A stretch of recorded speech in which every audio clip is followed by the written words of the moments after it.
सदर जमहूरिया रामनाथ कोविंद आइंदा रोज़ मरकज़ी ज़ेर इंतज़ाम जम्मू कश्मीर और मरकज़ी ज़ेर इंतज़ाम लद्दाख के 3 रोज़ा दौरे पर आ रहे हैं। आने वाले कल वो श्रीनगर पहुंचेंगे, जिसके पेश नज़र शहर श्रीनगर में जो हिफाजती इक़दाम हैं वो बढ़ा दिए गए हैं। इस वक्त हम मौजूद हैं गुपकार इलाके में। यहाँ से लेकर बुलवार्ड SKICC तक किसी को भी किसी भी गाड़ी को जाने की इजाज़त नहीं है। इस वक्त गाड़ियों की चेकिंग हो रही है, सिक्योरिटी स्कूटर्स की चेकिंग हो रही है।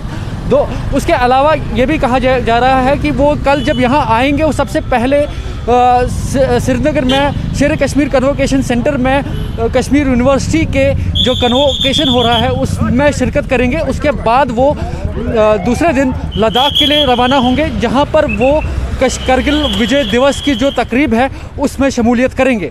आपको बता दें कि सन 2019 में भी उन्हें करगिल विजय दिवस में शिरकत करनी थी, ताहम श्रीनगर एयरपोर्ट पे मौसम ख़राब होने की वजह से उनका जो फ़्लाइट थी वो टेक ऑफ नहीं कर पाई थी। ताहम इस बार 22वीं सालगिरह मनाई जा रही है करगिल दिवस की, जिसमें वो शमूलियत करेंगे। ETV भारत के लिए श्रीनगर से सजाद अमीन के साथ जुल्करनैन जुल्फी।